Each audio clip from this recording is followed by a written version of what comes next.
City, Chelsea doing well in Europe, but they'll never be as big as Man United and Liverpool. Never. This is still the biggest game in Britain. Let's talk about it. Welcome to Khanage.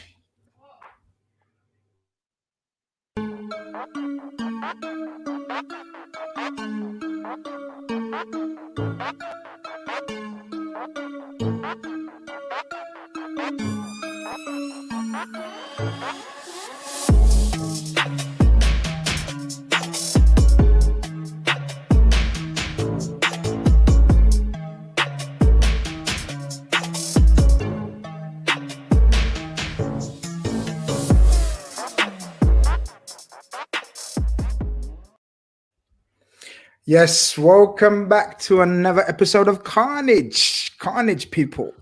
I think we've seen enough of Champions League footy over the last couple of nights with City and Chelsea doing the business. Fair play to them, but it's time to talk about the big game of the weekend, the real big game, the real teams, the two biggest teams in Britain, still undisputed.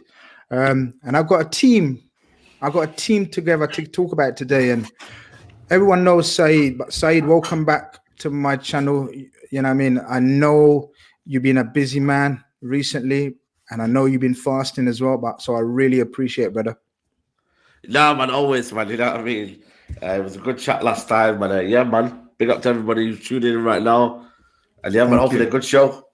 100%. And making his debut, long-awaited debut, because I've been watching this brother do his thing, and I'm not going to say nothing about him. Let the talent do the talking, as they say, man. But I really appreciate him coming down on my channel today. Mr. Flawless, what's happening?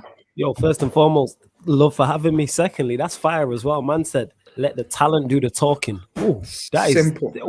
That's the name of the show. That's exceptional. Listen, people know on this show I select the finest. I'm telling you. We only been running for about 10 episodes.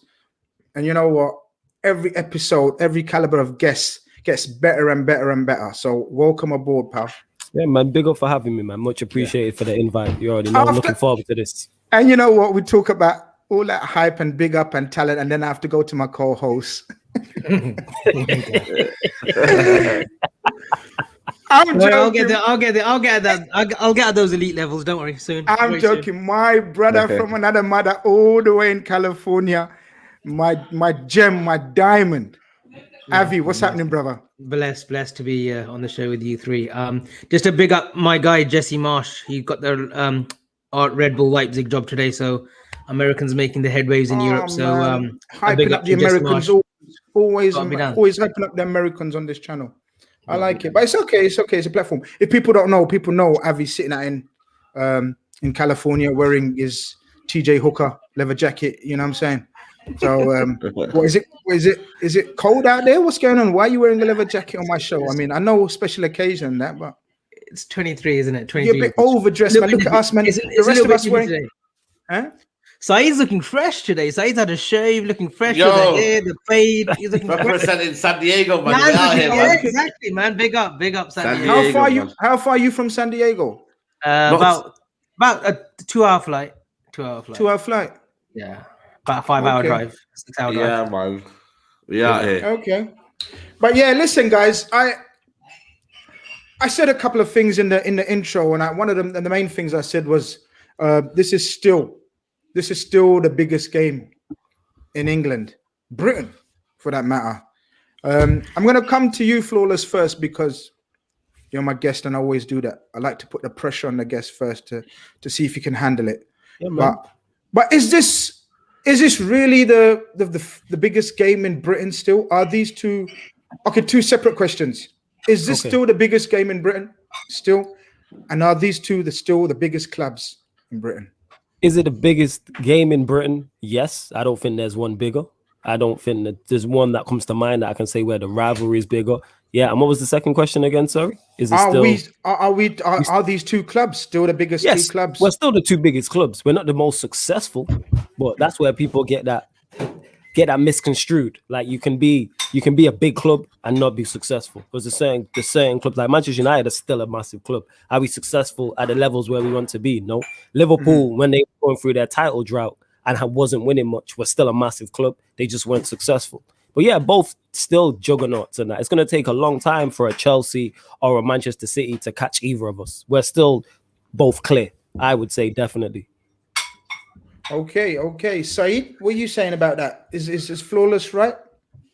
I think it's right. For me, I thought Liverpool, in terms of history, in terms of rivalry, you can't knock Liverpool and say they're not the biggest kind of nemesis, I would call it, because you look at it when Alex Ferguson, what he said, them famous words, knock Liverpool off their perch, and he said he'd do it, and he did it. So, the rivalry stems from there, from the 80s to 90s, us being successful through the 90s and on the zeros, and you guys in the 70s, 80s. So this rivalry for me is immense, and I've always said it for me, beating Liverpool has always tasted the sweetest. I don't know what it is. I don't know about you guys, but beating Liverpool just tastes the sweetest. What it is, Saeed? It's the biggest, because it's the biggest rivalry. That ties in with the biggest game. When the fixtures come out, the first one I look for is Anfield. Liverpool away. Anfield away. That's exactly where it goes. And then vice versa. And vice versa. It still is. And yes, I banter Arsenal and they're a big rival, but it's just Liverpool, Manchester United. Like you just... Yeah. Because it's a City versus City thing as well. It's not just football. It's, you get me? The Manx, the Scousers, there's just so much more riding on it. 100%. Yeah. I think, you know what? You mentioned Arsenal. Avi, would you say the Arsenal... Or let me stay with Flawless because I want you to come in on something else. I know you mentioned Arsenal, but you know what I've noticed, guys? The Arsenal-Man United rivalry is more of a social media rivalry. Yeah. I think it's begun. Would you agree? I don't know. That's what it looks like. I get what you're saying, because it's kind of like we were the first generation using social media. That was the hot rivalry. So when I'm in school and I'm in college, United Arsenal is the hottest rivalry, simply because there's loads of Arsenal fans, there's loads of Manchester United fans. They're both contending for a number of years for the Premier League title, all the things that went with it as well. It was like WWE people throwing pizzas at people, 100%. Fat bus ups in tunnels, all that type of thing. So yeah, that's what I would say. It's more of this. It is the social media derby, but it's still there. But yeah, definitely, the Liverpool game is still the bigger one. They're still a bigger rival to me. Avi, how you feel about the rivalry? What are you saying? You see, like in the mid-90s to the 2000s, I'm not going to lie, look, being a Liverpool fan, it was hard watching United win. And then Arsenal came along with Arsene Wenger. That was a rivalry. For me, that was a rivalry on personal levels, the quality of football, Keane, Vieira, especially when Overmars scored at Old Trafford, 97, 98 season, I think, to win the league title. That was effectively the game that sort of, propelled them to win that league under Wenger. So I'm going to be a little bit fair. Then Chelsea came along with Jose and Fergie. But there's never been a rivalry apart from the maybe 2008, 2009 season when Liverpool under Rafa challenged United, but United came back. We all know about Makeda against Villa. There's never been a Liverpool United go at it like in our timeline. We're all similar ages and whatnot, but there's never been a period where Liverpool United. You know what? That's testament to how big a rivalry it is, that there's only one time we've been competing for the Premier League title, but yet that's still the biggest game. It doesn't matter if United are first and Liverpool are seventh, or United are seventh, or Liverpool are first. I don't think there's any other rivalry. Maybe great point that I can think of that could last like that. Like, I think that's because the support, the traditions, the history of the club. And somebody said it in the comments as well about the rivalry. Avo the third said it. He said it like this rivalry is way beyond football kind of thing. What he's saying is like, it's the cities as well. So it makes sense, man. It makes sense. I mean, look, and I'm sure you guys are the same. The nervousness just takes over, doesn't it? And as Flawless says, regardless of where teams are, like if we're competing and you're struggling, when we two match up, it's one of those games where, and I know it's a cliche, but it's real. Form does go out the window. How many times have we seen it? Yeah. So for example, we go back to last 2 seasons when we've gone to Old Trafford, and for sure we've been the best team in the country, probably. But yet we can't get one over Man United at Old Trafford. Same with us, though. I was just going to say, yeah, exactly. So that's what I'm saying. So what is it? What makes it so, these battles so intense? And why do the players get up for it so much? And then sometimes you think to yourself, if they showed the same energy, the same spirit in every single game, like you guys must be frustrated, like how many times you've handled Liverpool, but then you go and flop the next game. What is it, Saeed?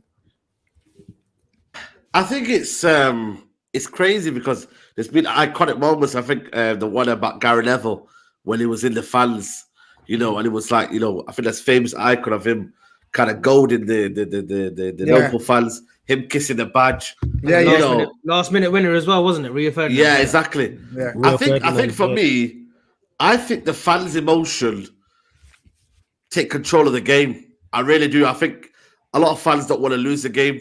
A lot of fans don't. If football, if this game played the way the football talent played, I think it would be a classical. But it's the emotion. It's the not wanting to lose. It's to win at all costs. It's to, come out of there unscathed. Alex Ferguson was a master of that, going to Liverpool, almost parking a bus and getting a 1-0 victories. How many 1-0s have we had? O'Shea, Wayne Rooney, Carlos Tevez.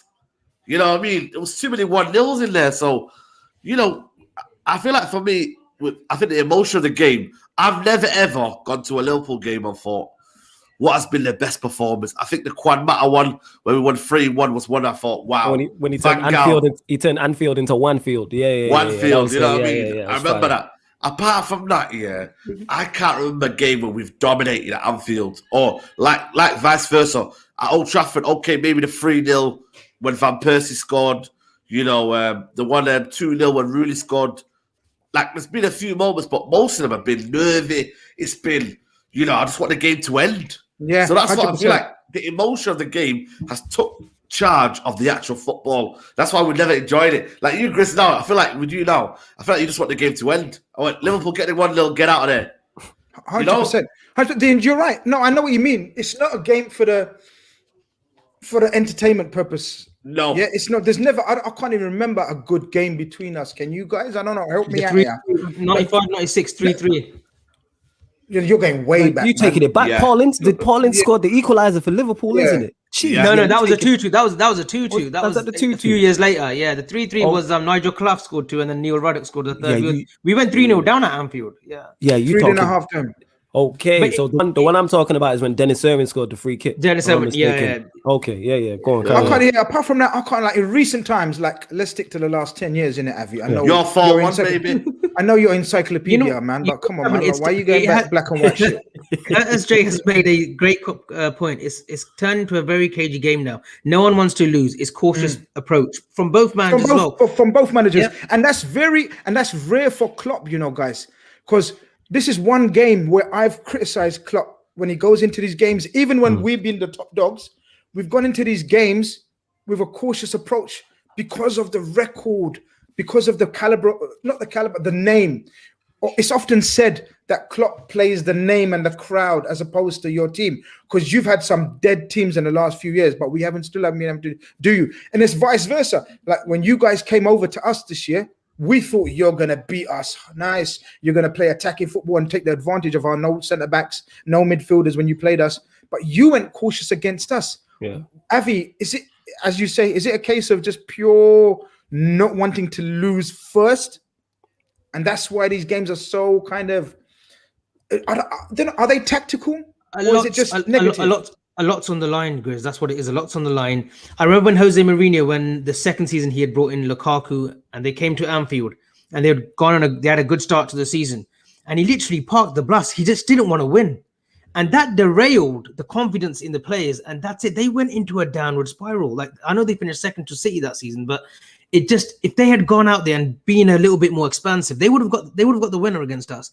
But he played such a negative system and just men behind the ball that he walked away with the draw, and he said not many teams will come to Anfield and take a draw from this Klopp's team. But if he had won, the confidence that it would have breeded into those players, they would have challenged City. In the end, they finished like 16, 17 points again behind City. And like, you do feel that when we go to Old Trafford, it's the same approach. Last season, when we won the league, we went 1-0 down, but we were getting played off the park. It was only the second half when Klopp made a few changes, brought Lallana on. He scored, and then Oxlade had a great shot. Can't believe that game, man. We played unbelievable that game. You did. It should have been 2-3 up at first half. 2-3 up. Pereira ran the show. Pereira ran the show. He made it. Andres Pereira. Yeah. I couldn't believe it. It is one of those games where it's just sort of blank in my memory. I don't even remember that shit. They sniff each other out. So yeah, it's just one of those games where you never know that coming this Sunday we might get an old. But the thing is, right? Sorry, go on, Flawless. She was going to stop. I was going to say, I just think it is when you have someone like Sir Alex and the caliber of that manager, and he turns around and says, "This game is now too big to lose." It's like when you lose, as in Manchester United, when you lose. Did he say that? Is that a quote? Yeah, he said that. That's a quote. He actually said this game is now too big to lose, and I fully get what he's saying. Like, losing is bad enough as it is. When we lose to Liverpool at Anfield, and especially at Old Trafford, it just feels worse. Even though we get 0 points, whatever the minus goal difference is, no matter where we are in the league, it just feels worse. Same way when we beat Liverpool, say at Anfield, and it's it's not a great game, but it's any victory there is a great victory. I don't care how we play. Even though you only get 3 points, the morale it gives you, the boost it gives you, are doing one over your arch rivals. And that's why you've seen it affect a Mourinho and goal in the manner in the Mourinho, the way he's approached there, the way Fergie's approached there, the way Klopp at times has approached the game also. 100%. I remember there was a game where we had, I think this is the one you're talking about, and we had like 3 injuries in like the first half an hour. That was crazy. And both teams. Yeah, both teams, and you're waiting for Klopp to take off one of the midfielders and go for it. And 100%. He never did. And he never did. He never did, which is lets you know the magnitude of it. Well, yeah, go on. No, exactly that. See what I'm saying? Look at the tension in those games. Like we 100% knew we were the better team, and you had 3 injuries, you had no subs left. No subs. You were there for the taking. Yet we didn't have I don't know what to say. I don't know how to put it. We didn't have I don't know what the word is. You don't want to take, courage. You know what it is? You don't want to take I would even say it's courage is taking that risk. Like a draw is a fair result all around for everybody. Everybody seems like not happy, but you're more content with that draw because it's kind of like, we didn't get beat, we go again. Because that can like demoralizing defeat to Liverpool can drain morale. Same way, vice versa. If we do you, it could drain morale and drain the supporters' morale as well. And that was one game. And you could always point back to games where you drop points. And in the end, City, we know, beat us by 1 point. But that's one of those crucial games that if we stepped on it. You know what? We had a similar scenario. And obviously, we don't know what would have been the outcome if you've got 3 points at Liverpool. Obviously, the obvious one is you'd be 2 points closer to City. But in terms of mentality at the time, Saeed, I know because even we spoke about that game going to Anfield, and we were talking about if Man United can go to Anfield and win, this is so huge for Ole, for Man United, for the title. Well, repeat what you said and tell us exactly how you felt at the time and how different it was. Well, I went for a 0-0. I went for a 0-0 because I just thought, the way we're playing in the top 6 games, it was an indictment of just the kind of feeling we've done for the last 10, 15 years. I don't know if Ole Gunnar Solskjaer has been reading what Alex Ferguson used to do, because obviously he's always talking about how they're greats and whatnot and learning off the greats. But, I picked it 0-0. And in all honesty, do I blame Ole? Maybe not, because in this game, I don't mind if we don't lose. I really don't mind. Even at that time, you saw the state of our team. You saw you was going for the. I think you had a chance to go. I can't even remember how close was you to City at the time. We was closer. Yeah, we wasn't miles apart. And again, no, you was very close. It was there was only like 3-4 points in it at the time. Yeah, like that. We should have went for it, and we didn't. We should have went for it, but what I mean. I'm not expecting a lot from Ole. But at the same time, mate, that for me, I wouldn't call it bragging rights, but just like that feeling of losing to Liverpool when they were just that bad. I was like, nah, I can't have it. You know what I mean? Because I knew it's one of them feelings where you don't want to lose to Liverpool, man. You can't, man. You know what I'm saying? Yeah, it's one of them you don't want to, but then the win's so great. Like when they do Premier League years and then they look back at the Champions run. A win at Anfield can be the catalyst for you going to win a title. Same way for Liverpool and that. We've seen that can turn the corner. It can be like, I remember the 08 season that we had. I don't even think we won the game there, but it was in the all-black kit. I think Tevez scored a late equalizer.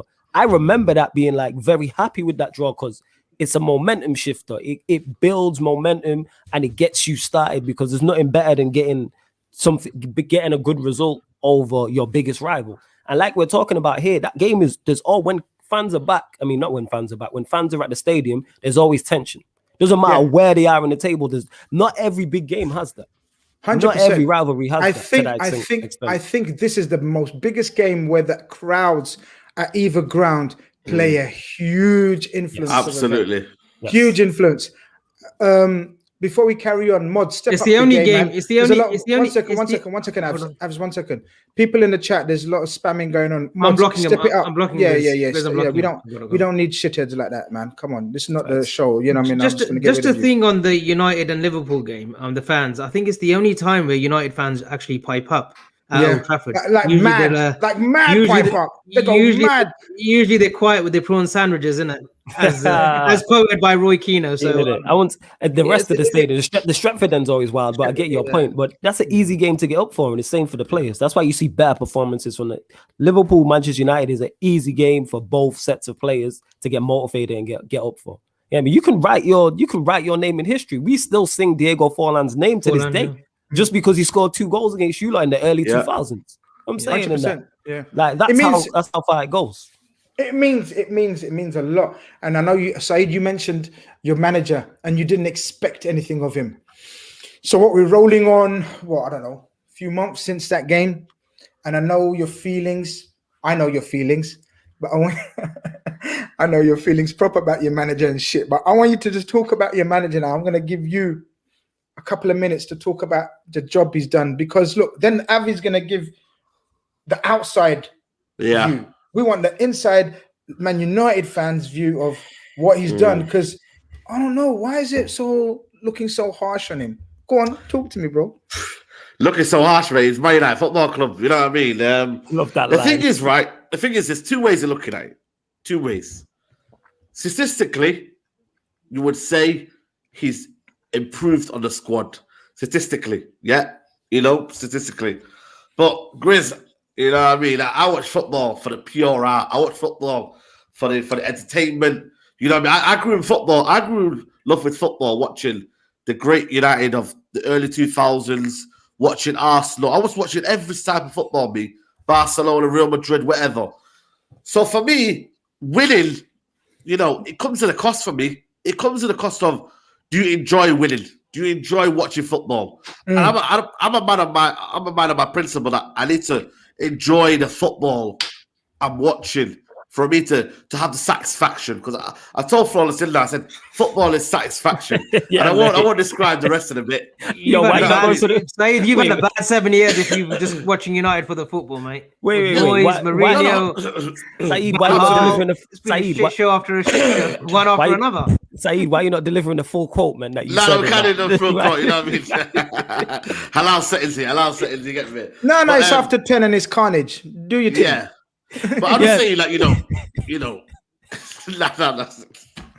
basically, my whole point was, right, I think Ollie's doing well in terms of statistically, and I don't understand that. But I'm looking at the level of Mourinho's football to when we're playing football, and I see no difference. And you can only watch it and see what he's doing. For me, the 2 in midfield are covering the tracks of the 2 at the back. And if he was to take out the 2 in midfield, I tell you what, mate, he'd get exposed. But the problem is, for me, I think it's a bit cowardly. And I don't know what the next step is. Because the next step for you, if you're thinking, right, 3rd, 2nd, right, next season we'll go for the title. But he won't do that, though. That's my problem. He won't do that because the 2 in midfield are protecting the back 4. And my point is I'm confused of Ole Gunnar Solskjaer. What is the next step? Because I look at Man United now in a minute. It's almost as if we contain a side, but then we don't attack them. But if Tottenham come at us, we can go do them. If Man City come at us, we can go do them. But to win a title, Grizz, you need more than that. You can't do that, brother. That's my problem. So I'm confused as saying, what is the next step for Man United Football Club? Because you have to play on the front foot. You have to play with the pedal off. You have to say to these guys, you have to have that risk element. So you know what?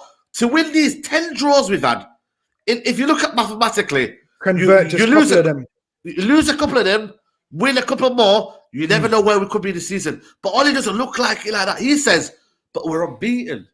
We're unbeaten away from home. That's, for me, statistically right. And I'm just saying to people, and the Man United fans here, what is the next step? Okay, we've got top 4. Okay, we're second in the league. but is it a measure of where we're going? And that's my problem, mate. Europa semi-final as well, adding to the Europa semi-final, but I still win it. Yeah, still win it, by the way. But all I'm on about, Grizz, though, we're in this Europa League semi-final by default. It's default, man. We should never, ever be in the semi-final. I'm going to celebrate it, yeah, but this shouldn't be the all-end for Man United Football Club. But what I'm trying to say is, what's the next step for Ollie? Because at the end of the day, when that belief was there to go win the title, we crumbled, man. It never came back up. You asked a question there, and I'm going to ask your partner, Flawless, what's the next step for Ole and United? The contract hasn't been signed yet, isn't it? But it's like near enough done. Technically, it will be done, right? I'm not sure. They've not said anything. That being said, now you've mentioned it. All has gone quiet on that contract. All has gone quiet, so I don't know what was going on. There was talks of it, but nothing was announced. As Saeed says, what is the next step for United and under Ole? Under Ole? I think this is his ceiling. I've said this. Second place and semi-finals. I'm hoping we can get over the line in the Europa League. I believe we will. But like Saeed said, we're in there by default. We are a Champions League team. And when I say that, I'm not saying we're Champions League winners, semi-finalists, or quarter-finalists. What I'm saying is we're good enough to compete in the Champions League. We should have got out of the group in the situation we had. Especially the start you guys had. Yeah, the start we had. The problem is, Flawless. Second, sorry to cut you off. When you assess it, guys, we're second in the league. We've put in, I would say, a reasonable fight for this Premier League title. But when are we going to get ever a chance when Liverpool crumbled to the point it was? Tottenham crumbled under Mourinho. Arsenal, 10th position. Chelsea, who fired their manager, but was it too late? Like all these little things, and I'm thinking, was there ever a moment to go beat Man City for the title? Was there ever a greater moment? That's what I'm trying to say. Have we just reached that ceiling of Ole Gunnar Solskjaer? The moment was the season. You touched on it there about Liverpool not being what they were, Chelsea sacking their manager, Arsenal being in 10th, Spurs just being Spurs under Mourinho doing what he does to teams. We've all seen it. You know what I'm saying? Ask a United fan or Chelsea fan about him.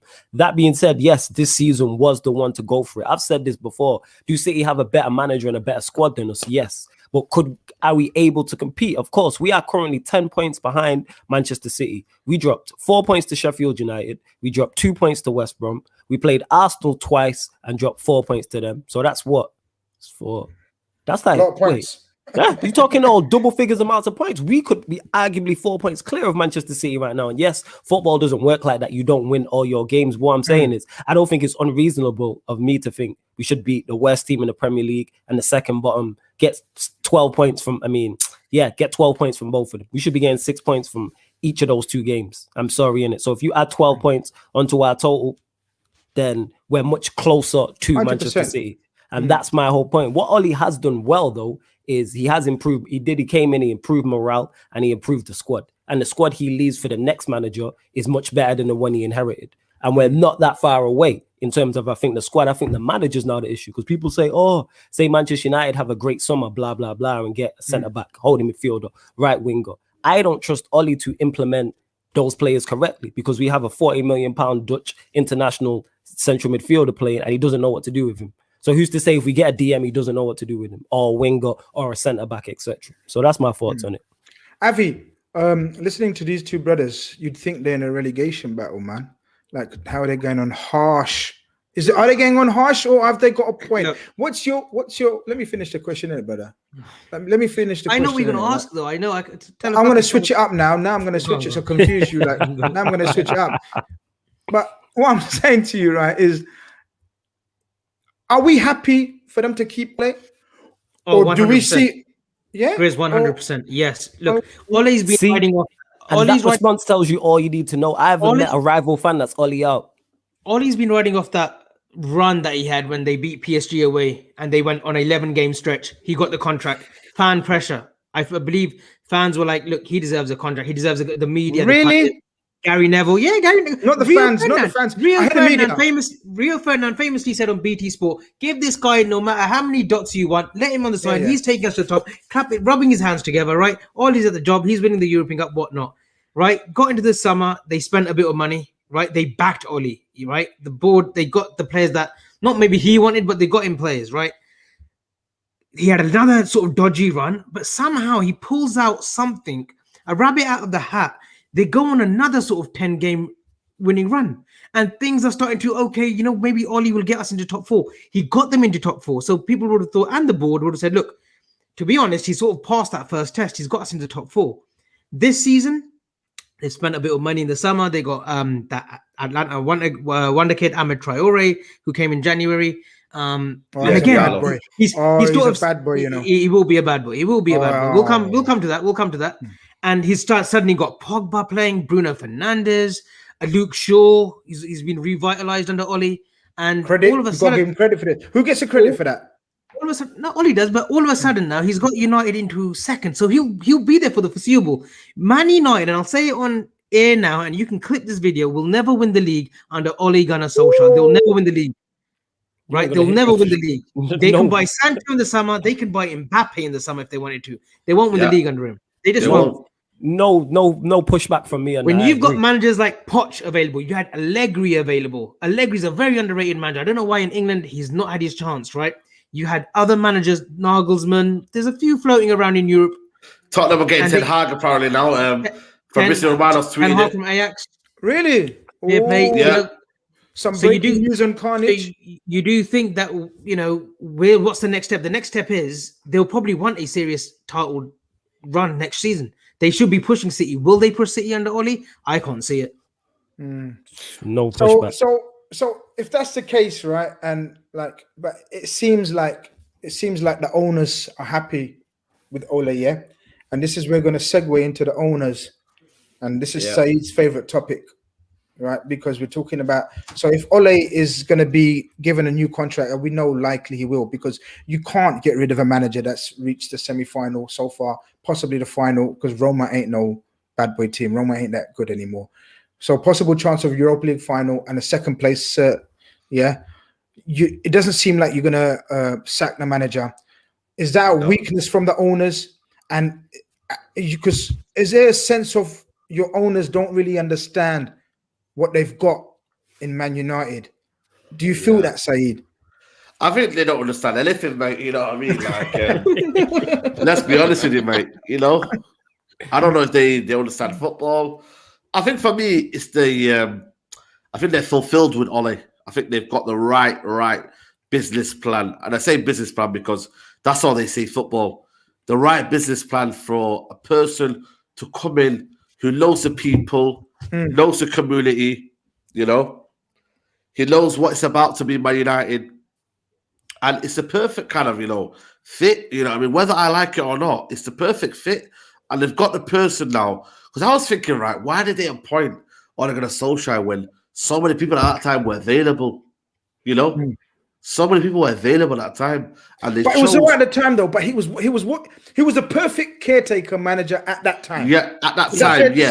They got even like then, though. Even they then, got gas like us, though. That's what it was. They got lost in the whole emotion of it. Everybody singing Ollie's at the wheel, myself included. I thought he was back. I'm saying give him the job. How can you not? Yeah. I know that was when he came, though. But when he first joined, though, I wasn't calling for his name. I was right. Mourinho's gone. Go get Pochettino. Go and get him. He's ready. He's at Tottenham. I know he's at Tottenham, but you can go give him bigger money out there. I could go get him. I just think right now they're happy with what he's doing. And the problem is, right, as long as you've got people who support Ollie, in reality, this Glazer movement won't ever come into fruition. It won't. It simply won't. Because at the end of the day, you've got a divided fan base. I said it right, and I said this was a controversial, topic. I said, is it going to take Ole Gunnar Solskjaer to leave so that you don't have any discrepancies or kind of divisions for everyone to be united? Because the problem is, right, and it's natural. You have a bad game. Who do you come to first? Ole Gunnar Solskjaer. Yeah. What was trending after the Leeds game? Ollie out. I didn't personally write Ollie out because I know what he's all about. Flawless knows what he's all about. There's no point me shouting Ollie out anymore because I know what he's about. Everyone knows my opinion. But the problem is, though, you're always gonna get that vision because Ollie's right there. And then you're gonna get the people who back him. And the Glazers are sat behind all of this, just watching it all unravel and thinking, right, we've got our perfect man here. He's there, everyone can concentrate on him. There's not if this was Pep Guardiola, do you think everyone would be going at Pep Guardiola? No, they wouldn't. They would be saying, get these owners out and get them to back this manager. But the problem is, And maybe I'm the problem, but we go, nah, that's not that problem. It's Ole Gunnar Solskjaer. Get him out first, and then we'll go to the Glazers. So we're always going to have this debate. So maybe get the middleman out in Ole Gunnar Solskjaer, and then we can properly focus. Saeed, the same as with Saeed, you make some great points, but the same was with Jose. Because he was such a big personality, he deflected the attention from the Glaziers, right? There you go. So everyone would go into Jose first. The media they would actually pummel Jose and his footballing tactics and the way he represents the game from a manager. They would attack him first before the Glaziers. But Saeed, you say this, but they've spent money. Whether they've taken loans out and they've paid the interest off and they've just piling on more debt on United, they've given adequate money to Oli, to Jose, to Louis van Gaal. Maybe not Moyes as much. Let Flawless come in. Let Flawless come in. Go on. The issue is not the money that's been. The issue is not the amount of money that's been spent. It's how it's been spent. That's the issue. There's been no plan of action with it. That's the problem. That's why Oli has done such a great job with the squad, because when he's joined it, you've got 4 different managers squad. You've got some of Fergie's players, then you've got Moyes' players in there, then you've got Van Gaal's players, and now you've got Mourinho's players, and it's all a mishmash. Whereas when you have a proper football club with a proper structure, the manager fits it. So say, for instance, your philosophy is an attacking philosophy. If the one manager goes, then the next manager who comes in should have a similar philosophy. It's like Atletico Madrid. If Simeone leaves there and they get Allegri, that makes sense because we know Allegri can be pragmatic. If they go and get a Pep Guardiola, it's probably not going to work because it's a complete difference in philosophy. So there's no issue with the amount of money that's been spent. It's how it's been spent, and that's our problem with the Glazers and Oli as well. Avi, I just want to ask you something, Avi, from your opinion, right? Because when you hear these people, right, or Man United fans in general, and the state of the club, like overall, I know they've had a very good season this time, but the last 7-8 years, you could say, does it? Because I done a show with Rants. You guys know Rants as well, yeah. I done a show with Rants about 4 years ago. Sorry, when just Jurgen Klopp just came in, and you had Jose in charge. And I said to the brother in that show, and I said to him, and I've clipped it up bare time since then. I said to him, you guys are about to embrace mediocrity like we did and were. And I'm speaking from experience. I'm not trying to gas you up. I'm telling you. And Avi, do you see similarities in the mindset of the owners, the caliber of players they're bringing in? Like when we were going through that, trying to rise up again. Do you see similarities in the two clubs' fortunes? Because there's no doubt United will come back. We struck it. What do they need to turn the tide back the right way again, like Liverpool did? Do you know what I mean? First of all, they need to appoint the right man. Woodward is not a footballing man. He's not a footballing negotiator. He's not one that you want around the table when you're negotiating for top players. Yes, he got the Pogbas, the Zlatans and whatnot. They reminded me at a period when Real Madrid were buying the Galacticos. You know how they were bringing in commercial Figo, silence, Zidane, Owen, Beckham's. Like to sell shirts and make it a worldwide brand. That's what the Glazers. That's what Glazers have done. Now with Woodward, who's officially left now, are they going to appoint like a Van der Sar? There's talk of him. Or are they going to promote Darren Fletcher? Like, what is the structure? At United, it seems exactly how it was at Liverpool, Grizz, under Hicks and Gillette. There was no structure in place. We had weak men. Ian Ayre, as much as he done really well, he was absolutely flawed when it came to transfers. We just didn't have the right structure. Right now, from top to bottom, forget about this season, we've got a good structure. At United, there's problems with the ownership. There's problems with the DOF. Woodward, there was problems. Fans literally hate him, right? The managers didn't help with Moyes, Van Gaal. I think the appointment of Moyes set United up. Set United back 5-6 years. I think that was so detrimental. When Fergie said he's cut from the same cloth, I was thinking, right, this is the time where Fergie should just actually leave because he's leaving at the top. They won the league. They got him Van Persie, won the league, and he's saying stuff like this. On his farewell speech, he's saying he's cut from the same cloth. David Moyes. He set them up nice, innit? Yeah, Moyes did. And sometimes never the guy. Fergie done so much great for that club, but he mashed up with that statement at the end. If you look at it, though, he needed a winner. He wasn't a winner. But if you look at it, though, in some ways, I kind of feel sorry for Moyes because all he's getting on is backing, but he got over a squad. I know Alex Ferguson's squad had full of winners, but it was an ageist squad and he didn't get one penny. So, and now it's almost as if Ole Gunnar Solskjaer, who, for me, when you look at Ole Gunnar Solskjaer, David Moyes, you would probably say David Moyes got more credibility the way he got Everton from obscurity to a kind of a top 4 club. Look, the thing is with Moyes, if you Moyes, that is literally that. At least with Moyes, is he good enough for where Manchester United want to go? No, but he has for the lesser clubs and a club trying to get from into the Europa League or Champions League places. He's good for that. If you look at his West Ham side, it's the exact same as his Everton teams. It's the same blueprint. If you look at the players, and we went through this on radio. If you look at Cresswell, that's Leighton Baines. It's the same thing. That man plays same, very similar. If you look at Antonio, that's just Lukaku. There's so many more. You just got Lingard in, Steven Pienaar. You can see the actual similarities is mad, and you can go on and there's more. But on the Manchester United front as well, what a lot of people and a lot of fans seem to do is try and divide and conquer. So if you're Ollie in and you like Ollie, you're not going to blame him and just blame the owners. They're both, the Glazers are a problem, Woodward's a problem, and Ollie's a problem. Is Ollie the lesser of those 3 problems? Yes, but he's still a issue. As I've said this before, even if we had perfect owners, perfect board, fantastic structure, he's still not good enough for where Manchester United want to go to, because you should still be getting more out of what you have. Because say what you want, we've been successful under the Glazers in terms of winning trophies. We've won a FA Cup, a League Cup, and Europa League. So we've done it before. So it can, this whole you can't win trophies under them is a myth. But I want them gone as much as anybody else. I'm gonna come to this. Nah, man, we're gonna get onto the game, man. Talking about the Man United ownership, I don't want it to catch too much traction and them change their ownership and get good again. So let's just. But you guys though, man, there's a lot of I don't want to talk about this, but FSG, man, they got away with it lightly as well. You know, for me, I was speaking to a couple of Liverpool fans, and they were saying the disappointment in the turnout, like I know when 4 fans came to the FSG out movement. I don't know what you guys said about FSG. Our situation's slightly different because they're the ones that brought us the glorious title back. So they've got a lot of credit in the bank. So yes, and they've brought us the greatest manager we've had, like, since my lifetime.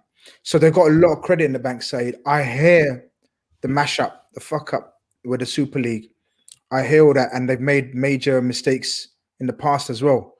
They've made minor mistakes in the past, and they've always said sorry, and they've learned from them, and you hope to think that they're going to get better. This one is a major mistake. So I agree with you. They may not get back the credibility or the trust from the fans, but we know fans are fickle, man. We've discussed it on last night's show. We done a special on the situation, and we said that sometimes fans can be a little bit fickle, and it's just the first time under Klopp that we're put now, and that's why all this other talk's coming through. If we were still winning trophies and we were still good and we were still bringing in Van Dijks and the Allisons and let's say the stars this summer, then that's how you win back some of the trust. I agree. It can't be all won back, but the 2 ownerships are at different stages, in my opinion. But listen, man, enough of this ownership chat. We've been chatting about ownership, man, for too long this last 2 weeks with all this business, man. But good luck with you guys. I'm Ole in, Glazers in, and all that, man. Let's just be real. I'm clopping as well. I'm clopping. You're clopping, yeah? Okay, I hear that. But listen, let's move on to Sunday, man. What's going on Sunday? Is it Sunday? Yeah, Sunday. Sunday. Super Sunday. Do you remember old school Super Sunday used to be some proper games like? Yeah. Are we Avi? What do we need to do, Avi? Because we're going there now. It's a far more important game for us than it is for them. But we know them fuckers over there will, regardless of what the situation is, they'll raise it. They'll raise the tempo. They'll raise the energy levels, even though they've got Roma. And then you've got the second leg next week, innit? Yes, the second leg is next Roma, week. Villa, Roma. No, Roma, Liverpool. Roma, Liverpool, Roma, Villa. Yeah, true. Avi, man, we, as you said, we're in a bad situation right now, aren't we? Yeah, it looks as if top 4's gone. Just when I thought there was a little bit of hope, Saturday put a stamp on that again with that draw. Oh, Grizz. Sunday, we need to go out there and win. I don't know what else I can say. bragging rights, that always helps to get over No, man. I'm not the about shit show of the season this season. But we need to go there and win, like any kind of win. I'll take a 1-0 right now, just to just to walk away with the bragging rights. I've got loads of mates who are United fans, and this game, no matter where we are in the league, if your team wins, it's a bragging right for the whole weekend. Absolute abuse, and it's vice versa. If we win, absolute abuse being sent to them. And I'm sure it's the same for you guys as well. But but Flawless, it means everything to Liverpool right now. We can't even afford to draw if we got like a slight chance even, yeah? You guys are going to be coming off of Europa. Obviously, it depends on what the situation in that tie is going to be. How will Man United and Ole approach this game? Or does it depend on Thursday, like tomorrow, is it? Yeah, tomorrow's tomorrow. Situation of the tie. I think he approaches it cautiously. I don't think it matters if United are 2-0 up against Roma or we lose to Roma 2-0. I don't think that has any bearing. He's not going to want to lose the game. The fact, I'm presuming fans ain't going to be there inside the ground I'm talking about, because it's a protest plan. Yeah. So with the fact there's no fans, I could see it being a draw anyway. This screams draw to me. Yes, Liverpool will go for it more because of the things you mentioned, Grizz, because you need the points more than we do, but I can see us both cancelling each other out because I don't see United going for this. We're pretty much secure in regards to our top 4 finish. So yeah, and Ollie's not going to want to lose it, especially in between our 2 most important games. Like they're 2 season-defining games. Just a quick one on that, Flawless. Do you reckon, because the FA Cup game was quite entertaining, wasn't it? The 3-2. Like we could have won that, but a few mistakes from our Reece Williams, poor fella. But and you lot guys capitalized, and that was a good game. Do you think because the shackles are off on Sunday, because you guys have secured top 4, you're not going to really win the league now? City have cemented that. Do you think? And from our point of view, we've got nothing to lose. Literally, got nothing to lose now. We don't want the Europa League football next season. I don't want it anyway, right? I want a clean slate, have a great Europa League conference, man, not Europa League. Europa League conference. We've got to finish ninth for that, then, Saeed. Yeah. You think the shackles are off for Sunday, that it might just be an open game, like head to head, mano a mano, just go for it? I hope so. I just don't see Ollie doing that in this game. It's back to the rivalry factor, isn't it? Yes, it's back to the rivalry. I don't see it. I think the FA Cup game, which was very entertaining, I think that's just a one-off. I think that is. I don't see that happening. I don't think we planned to set up to go for it in that manner. I don't think Klopp planned to like, all right, we're just going to go for this and go gun-co. I don't see that, especially sandwiched in between the 2 games. And it'd be interesting to see what type of team he picks. He might slightly alter the team, which could have an impact. I think he plays cautious anyway, even if he plays our strongest 11 or he mixes it up. But I just can't see anything past a 1-1. If it was 0-0, I wouldn't be shocked, because I look at Ollie's not gone for it against any of our top 6 rivals. Yeah, I guess not one. Only City away. He does tend to have a good record away from home. Away, you know what I'm saying? Like when we can play on the counter, but at home against City, dull affair. I literally fell asleep during the game. Chelsea the same, Arsenal the same, Spurs battered us. Who else? And then Lews lot are coming into town. I don't see it being any different. Saeed's a bad man for results, that predicting. He's got man. He's like, I don't know how he does it. Even though, to be fair, though, I'm not top of the league anymore, man. I don't know if you've seen the Big 6 prediction. Turkish is top now. Oh no! Have you? Yeah, man. He just some. I think there's some match fixing going on there, but that's my whole new show. But listen, fix this match for us, Saeed, man. Will Liverpool win? Man United don't need it. I think United don't need this. Yeah, I think United will win. You know why? Because if City win and United lose, City win the league title. I don't know if you guys know that. If City win at Crystal Palace, 12:30 kickoff, Man United lose against Liverpool. So do we have to? I know this is going off sidetrack, but just a quick one. If City win and we have to lose for them to win the title. If we draw or win and the title's not over, okay, just ask. Yeah. So, excuse me, but I think Man United will win this. I think Liverpool are there for the taking. I really do. I think I'm looking at the way they play football. I look at our intensity. Yeah, bring this side. Bring this. Go on. I like when you bring this shit. Go on. No, but I just think Liverpool. I gotta clip this. I just think Liverpool don't have the same intensity as Man United, and I say that in a weird way because we don't have the quality that you guys got in terms of Mo Salah, Thiago, Wijnaldum. You got Fabinho. These are good players, but you don't have the intensity.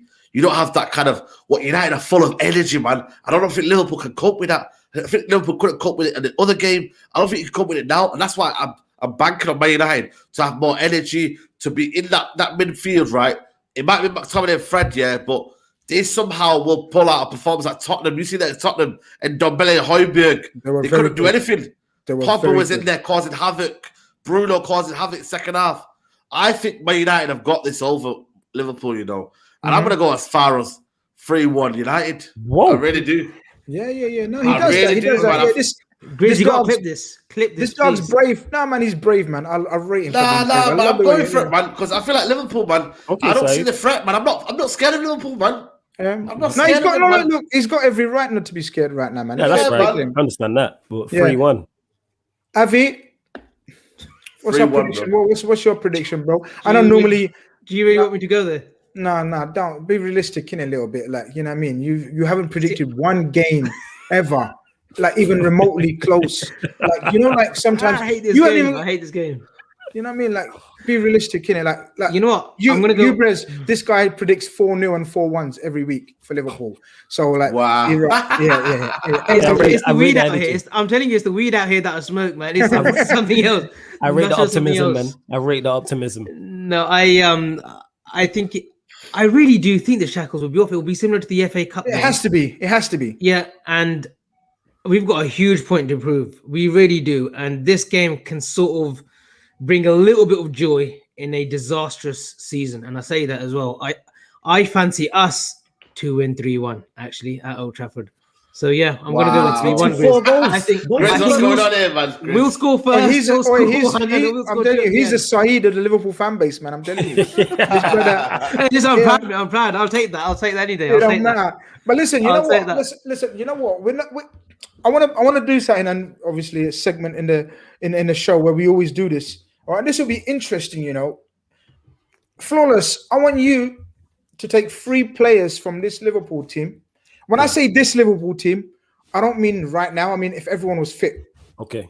Yeah. So you know when we're fit and firing. Yeah. Yeah. So if you could take 3 players for this current United team, what you think they may lack or whatever, who are the 3 players that you would take from Liverpool? Van Dijk for one, definitely. Van Dijk, because he transforms our whole back line. So Van Dijk's an easy one. Fabinho, because not only does he improve us defensively, he improves us offensively, because then we could play a 4-3-3 of Fabinho, Pogba, and Bruno. You know what I'm saying? Or Fabinho, Donny, and Pogba, whatever mix you want to go.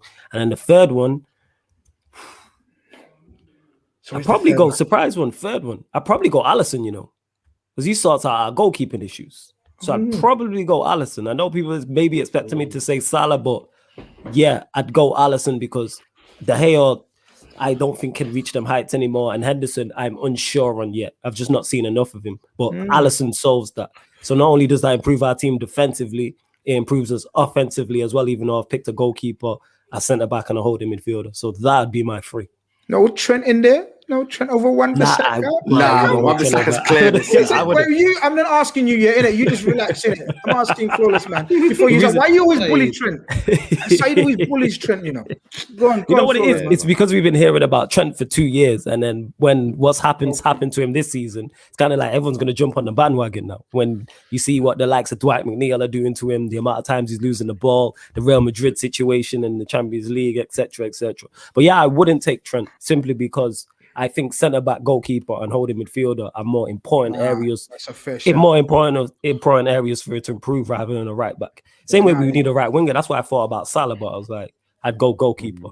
No, you ain't picked a shoddy 3, bro. You've picked an elite 3 there, so I can't even argue. Before I go to Saeed, I'm gonna put Avi's the Liverpool version in the middle. Like if we could pick 3 United players in the squad when everyone's fit, remember, Avi? So that's the kind of caveat I'm giving you, like not right now, because right now we'd take the centre halves. But what I'm saying is, if everyone's fit and firing, who's the 3 players that you take from United team? Definitely Marcus Rashford. I think he's a brilliant player, especially from the left. I'll take Marcus Rashford. I'll take Bruno Fernandes. Gets into those intricate positions as a 10 and scores goals, free kicks and penalties. He is. And you know my affiliation with Bruno Fernandes a few years back. And that's a toughie. Who has got to be in our starting 11? Because they've got some great youngsters coming through, man. They've got some great youngsters coming through. Go. We don't want to know about the youngsters, man. Okay. I'll take. Okay, third one. Would I take Luke Shaw over Robertson, fully fit, on fire? No, I wouldn't. I would stick with Robertson. I would take Cavani. 9 doesn't fuck around, Pogba. Scores goals. No, I don't rate him. Sorry, don't rate him. These guys got agendas, man. Liverpool fans got agendas with Pogba, man. Pogba's a myth. Pogba's a myth. At 90 million, he's a myth. He still is, and he'll. What's he done? 5 years. What's he done? You lot are still living in hope, living in denial. He's our Naby Keita. Oh, yeah, far worse. Yeah, you lot are wilding with that. Let him do his thing, man. Yeah. No, Cavani, 100%. You know why? Because we miss a finisher, someone who just doesn't F around. You know, Napoli's goal scoring record at PSG, absolute phenomenal. Cavani. So Cavani, Bruno, and Rashford. Okay. I think you've missed one, and when I say it, you're gonna say, "Yo, shit, yeah." But Saeed, 3 Liverpool Donnies in your team. I know you love Liverpool, so pick up 3 Donnies for your team. I want to pick Virgil. I mean, don't mention that, man. Virgil and Maguire in the back would be colossal. You know what I mean? Very, very good. It might make him look good. Is that what you're saying? No, it will be good. You know what I mean? It will be good. You know what I'm saying? To back up, you know what I mean, for Lindelof. You know what I mean? But yeah, Virgil van Dijk. Fabinho has to be Fabinho, man. For me, I was almost distraught when he went over to Merseyside, man. Yeah, because you guys were linked with him, weren't you? Yeah. Quality, man. It's a quality baller as well. BBC Football reported it straight away. I was like, what? Signed already? But that's for another situation. And the next one will be, for me, I need to sort that midfielder like Flawless, man. So I'm taking Thiago. Get Fred out. Get Fred McTominay. I'm getting Thiago, mate. You really doing fantasy? Okay, so if we take Fabinho and Thiago, what formation are we playing?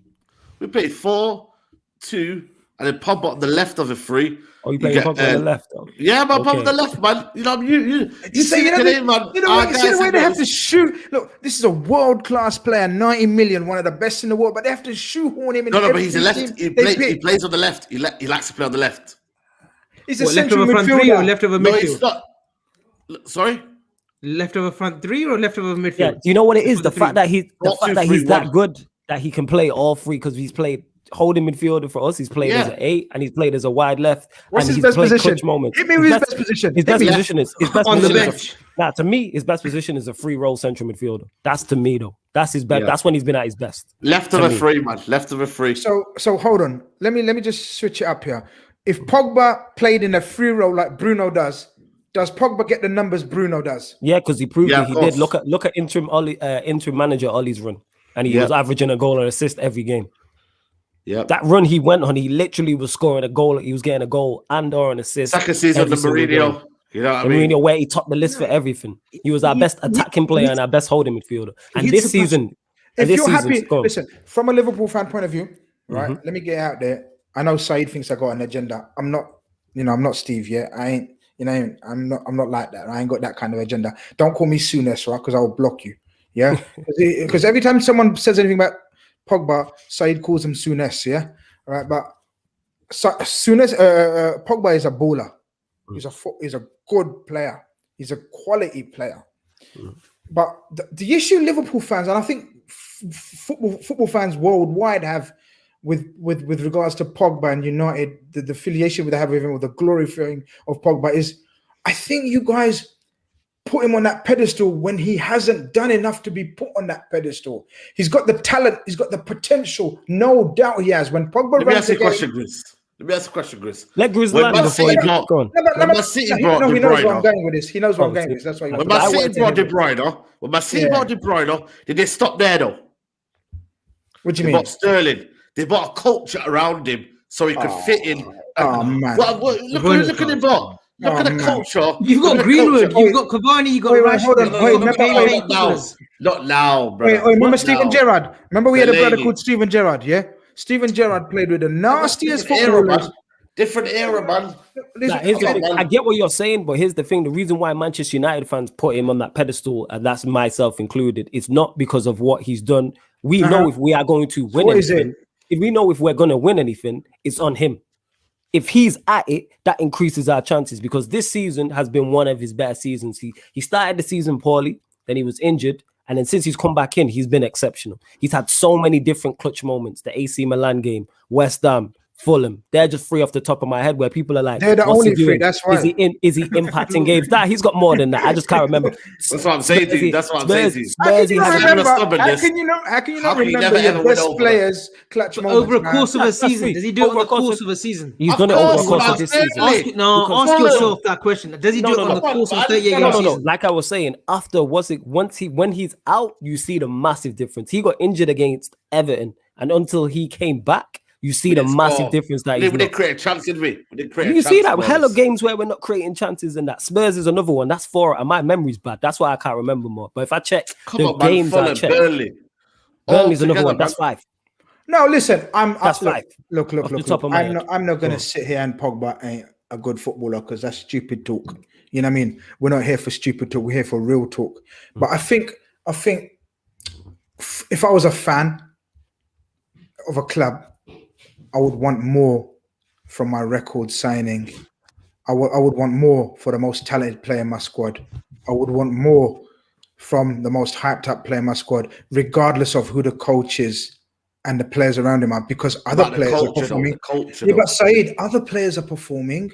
Why can they not levy? No, in this time when it started, here's the thing, though, with the whole other players are performing. I've said this about Manchester United. All of our top players get doubted at some point by our fan base and other fans. Pogba's had it, Bruno's had it, Rashford's had it, Martial's had it, Cavani's had it. That's 5. You know what I'm saying? All our top players, because that's just the way our club is set up. We are not giving people the best possible platform to succeed. And that's why all of our talent gets doubted at some point by not only our own fans, rival fans too. Greenwood's had it. Now Greenwood's slowly coming back into form.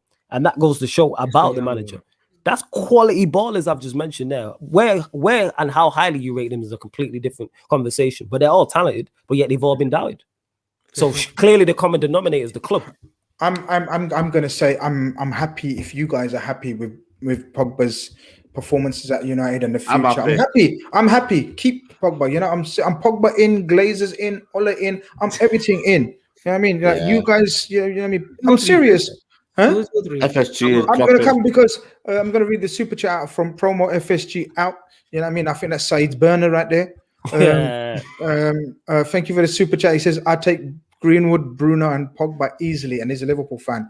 And so I'm going to just quickly say my 3. I think I would take Rashford. I've been rating him for ages. I think Rashford in a Klopp team, I should say, would be murder, lethal. I would take man, who else would I take from that team? Because you take Martial, I know you would. I hate Martial with a passion. I think he's an absolute myth, but we won't go there because these men are going to get passionate and we're running out of time. Greenwood is for me one of currently now. Use your kind of common sense. Right now, you'll take Greenwood over who? Well, it's a squad game, man. Like, come on, like we just talk about first 11. That's why I found it so difficult. And you're saying Greenwood. I didn't say first 11. You didn't hear me out. So you know what I mean. I'm sorry if you mashed up there. Give me Majebri. Give me Majebri. These guys know about Majebri. Oh, shut up about your talent spotting, man. But listen, I'm talking quality player. Greenwood. He knows. Yeah. Iqbal as well. Iqbal. Watch out for Iqbal. Zidane. Wait, I'm struggling. You know. So you're struggling to find 2. I found 2. Rashford, Greenwood, 100. And then it's Bruno does bits in your team. Yeah, 100%. Bruno does, but Pogba should do bits in my team. But Pogba does bits in my team. Pogba does in your bits in your. But I know you're not going to take him. That's why I pitched Bruno. No, I rate Pogba though. Wan-Bissaka ahead of Trent. No, just that's ugly. That's ugly. Not on the clock, but Pogba walks into your midfield. Pogba definitely. What about LFC Daytrippers saying Van der Beek? That'll be a quality sign. Donny Van de Beek is a good player, but in the wrong system and under the wrong structure and management at United. I know. And the thing is with Pogba, to get back to this, is we're not making. I've said this before. As Pogba always helps himself. Let me read this out, and then you do. Let me read this out, and then you come with a rebuttal because it's Mr. Here's my rebuttal. Thank you for the super chat. He said, I've never seen a player that had so many excuses for that Pogba, and I rate him because out of the outside influences, United fans say he's the best. But go on, come with your rebuttal. Oh yeah, that's what I was saying was, has he helped himself with his performances on the pitch in certain seasons? Absolutely not. This season, he's had a good season. I can't have no complaints with what he's done. We're not second without him. We're not in the semi-final of the Europa League without him. We're not even going as well in the Champions League as we did without him. And people forget he came on the pitch, I remember, against Leipzig and almost turned that around as well. So he had a phenomenal season? No. But none of our players have had a phenomenal season. Has he been good? Yes. Has he been one of our better players? Yeah. You're talking about the Europa League. You're Manchester United, and you're talking about the Europa League. This is it. They're falling for the same shit we fell for. Champions League. You're supposed to be the elite football team, the biggest brand. And you're talking about the Europa League. No. Here's the thing. No. That's the thing. You know, Flawless. Tell him about who nearly got us out of Europa League. That's my whole point. If Pogba's fit for the whole Champions League group stage run, we get through that. That's my point about his impact. When he doesn't play, did Pogba play against Seville last season in the semi-finals? Yes, and it was one of our better. We could have taken our chances though. Yeah, we didn't beat him. No. One thing I will say is the reason why that semi-final defeat hurts me the least is because we played well in that game. Yeah, that's the only semi-final under Oli where we actually played well and turned up and performed, and our strikers didn't score. Okay, that's a black mark against him. But if he's fit for the Champions League run fully, we go through. Okay. But he wasn't, and you see the difference. So when you say we're in the Europa League, that's what it is. Keep Pogba, man. Allow it. Yeah. Have you chosen your third one yet? Yeah. They've convinced me that I don't want Pogba. I may have. Let me finish it. I may have picked Pogba, but I'm not now because the excuses from Flawless about Pogba, man. I've heard it from Saeed, man, and now I heard it from Flawless as well, man. So I'm gonna go with the front three because our front three are dead. Yeah, I legit said he's not helped himself with his performances at times. I've legit said that, but this season solely, I cannot fault his impact and his performances. He passed the stat test, he's passed the eye test this season solely. Has he done enough overall? No. And if he left, it'd be a shame. It's a mix of things. Does he need to be held accountable for his poor performances? Yes, 100%. I've said saying that I'm gonna end with my three, and I've chosen it while you man's been chatting. I've been thinking deeply and envisaging every player in our team, and it's mad, it's fire. I'm gonna go with Rashford, Greenwood, and Bruno. I'm gonna go for them three. You know, we're gonna finish off with this chat, super chat. My man Promo FSG out again. Never rated Rashford. He knuckleballs everything. Come on, man. That's harsh, man. Rashford is a baller. He's had a lot of injuries, niggling injuries as well. You know what I mean? The guy's fire, man. You can't be knocking Rashford, man. He's still young, man. Knock Pogba, who's like 27, 28 now, and still he refers to a young kid. But listen, I'm not gonna fire this chap anymore. You mans, thank you very much for coming and repping your clubs. It's been a great chat, and hope to have you guys on soon. Avi, my brother, you want to say anything from Super Cali? No, just apologies to Saeed and Flawless if I said anything out of turn. And Grizz, I'll be bothering you later on the phone anyway. So you don't need to. You didn't say nothing out of 10, man. It's just, you know what I mean. You was good. You was all calm, man. And these mans are. It's all football, man. You know exactly. And it's all football. So I've seen worse, man. I've seen worse on the next show, man. Yeah, I mean, oh man, here's my report to be from. Nobody saw you out there. Read it out. Have you read it out? Got cough. Without ink, Southampton would win the league. I've just seen it now. Without Ings, Southampton would be in relegation. Now, does that mean Ings is a top 5 best striker? ITW, no. In the world. So stop this in the world. So no, stop this. I like that comparison though. It's a good comparison though. Yeah, but the thing is, does it make him the top 5? No, but does that show how good Ings is? Yes. You know what I'm saying? If you're talking top, last question, literally 2-minute question for both of you, Saeed and Flawless. If United get a £90 million offer this summer for Pogba, does he leave? Yes or no? Does he? What do you mean? Does he leave? Do I want him to go, or does he get sold? If you get 90, you're the chairman. You get 90 million. You're a big fan of his. You ain't selling him? Okay. Well, I've been told otherwise in it, so I'm gonna keep my mouth shut. He's gone. He's gone. I'm not selling. You know he's gone. Who the hell we gonna get to replace him? Look at 90 million. No, you got 90 million to play with. Well, that's not answer to the question. Who do we get to replace him? Who comes in and does what he does? You got free transfer. You could get free transfer from Gini Wijnaldum from us, man. You do the same work as Pogba. You can keep him. You do the same. Yeah. But listen, guys, we need to jet, man, because Gav, the producer, my ear is killing me, and I need to start eating as well because I got fast tomorrow as well. And shout out to all the people that are fasting around the world. You know what I mean? Big up to everyone. shout out for Avi, you want to say something about the people of your country? Just COVID has hit a lot of countries, and it seems as if India's got it worse right now. So yeah, thoughts and prayers with everyone in India. Just hope everyone just sort of recovers well. But yeah, big up to all those that are fasting as well. I'm not Muslim myself, but big up and respect to you guys for doing this, and especially when the weather's warm as well. So yeah. Nice one. And on that lovely gesture and note, we're going to bid you farewell, and we hope it's a cracking game on Sunday and we can come back and chat about it afterwards. Peace out, everyone. Thank you. Peace.